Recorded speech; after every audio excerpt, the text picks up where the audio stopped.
I set boundaries not to offend you, but to respect myself. Welcome to I Allow Me.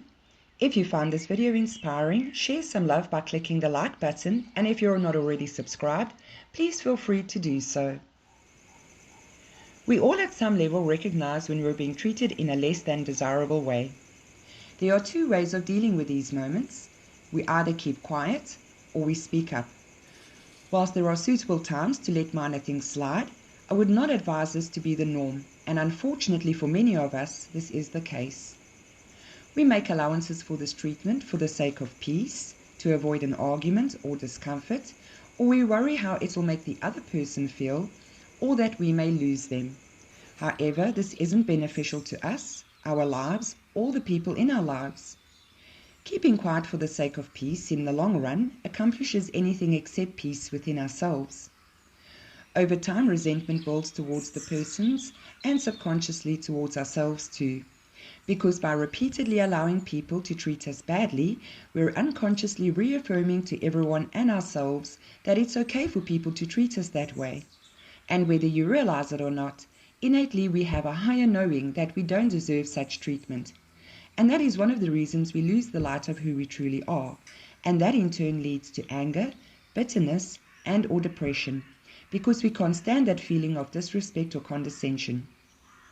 Would you do this to your child, your best friend, a sibling, or your parents? So ask yourself then, why is the other person's feelings more important than your feelings? Or let me phrase that differently.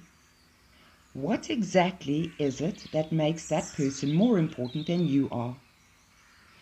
The realization that I'm in equal measure to every other person around me was a freeing revelation.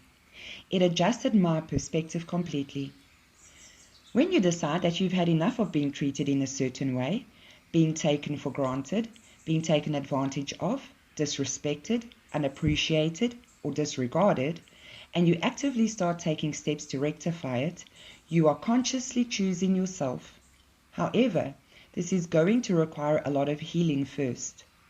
Dr. Nicole LePera says that there are 3 tools required for healing, and these are 1. Consciousness, 2. Choice, and 3. Consistency. And when I look back to my own experience, that's the exact path I clumsily stumbled onto. But I'd like to add a 4th tool, and that is courage. A tremendous amount of courage, which includes strength, is required to make the choices, actively take the steps, and to remain consistent.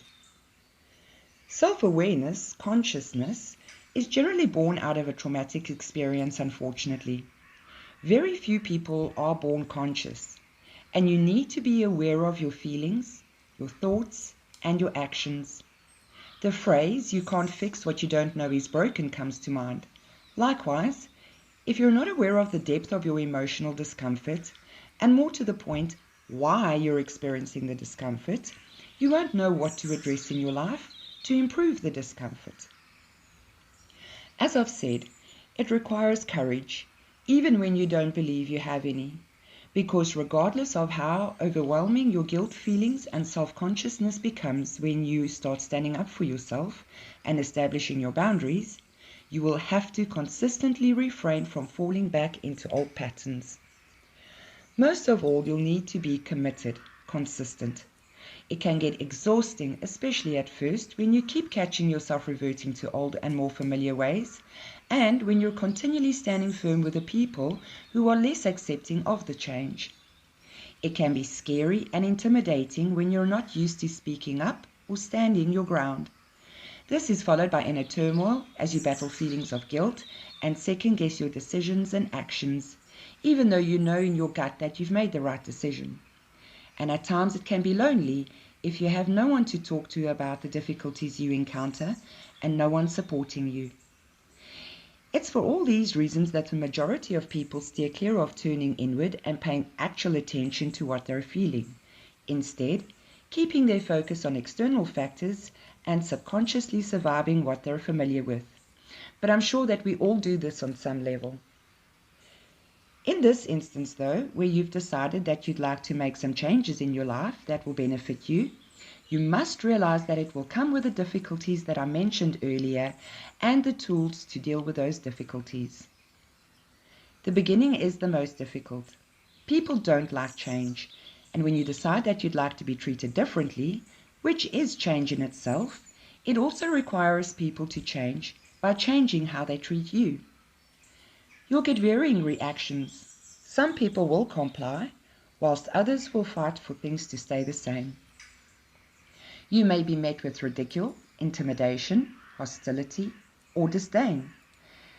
This leaves us second-guessing ourselves and feeling very awkward. Stay firm and remind yourself that the alternative is exactly what you're walking away from and working hard to overcome. There could even be those who feed into your feelings of guilt. This caught me, as I wasn't sure if I was overreacting or being unfair. To clarify this confusion, I'd revisit my initial thoughts, and combined with the other person's perspective, I'd either confirm that I was comfortable with my initial decision, or I'd adjust my requirements, but without compromising myself. Another one to look out for is when people admit to their bad behavior and they make efforts to accommodate you, but then ever so subtly or not so subtly they revert to their old ways. This too can become exhausting, and you must rely on your commitment to the change you want to see and feel in your life by consistently bringing it to their attention. Remember, if they don't revert to their old ways, then you don't have to bring anything to their attention. Stay firm, stay consistent. You're not nagging, you're not being difficult or thinking you're better than the next person. You've become aware of your value as a person, and you've decided that you'll be treated accordingly. It's not a phase, it's who you are. Remaining committed is important, because when you stay consistent, it sends a clear message to everyone around you without question. If you send mixed signals, disallowing an action one day, but being lenient the next, will only prolong the process of getting everyone onto the same page, if at all. A concern for a lot of people is, what if I lose them, or what if they leave? This can prove to be a hurdle of epic proportion for many of us. The idea of driving your closest people away, which may include family members and not just friends and acquaintances, sends a cold shiver to the core for many. Some people will readily adapt, and others may need extensive communication. Unfortunately, it is inevitable that you'll end up having some people move on with their lives without you. But I can guarantee you that you will be the one who will end up walking away more often than not of your own accord. In some instances, it'll be a welcome decision. However, in other instances, you may feel sad or unsure. A definite confirmation that you've made the right decision is when you start to feel better and your life improves. If you can't exit the person from your life, or you really don't want to, you can certainly control how often and for how long you see them without compromising your personal well-being and remaining true to your boundaries. When people started treating me better, something happened that I didn't expect.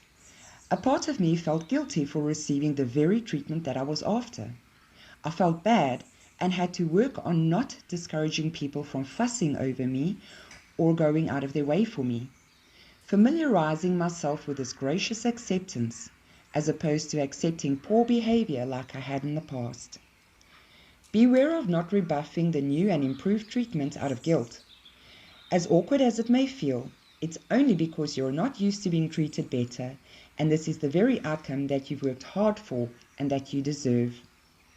Take it one step at a time. Start with something simple like accepting a compliment with just a thank you.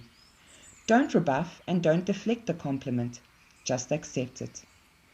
Within weeks, you'll get used to the feeling and idea of being treated well, and within months, you'll start noticing a change in how you feel, how people treat you, and how it positively affects many areas of your life, including your confidence and your self-worth. Please note, in extreme cases where people are in danger of being physically accosted or worse, the best is to get into contact with your local family welfare or crisis center. Thank you for watching my video. Don't forget to like and share it with someone who you think will benefit and appreciate it. Feel free to subscribe to my channel and give that bell notification icon a nudge so that you don't miss when I post new content. I hope to catch you in the next one.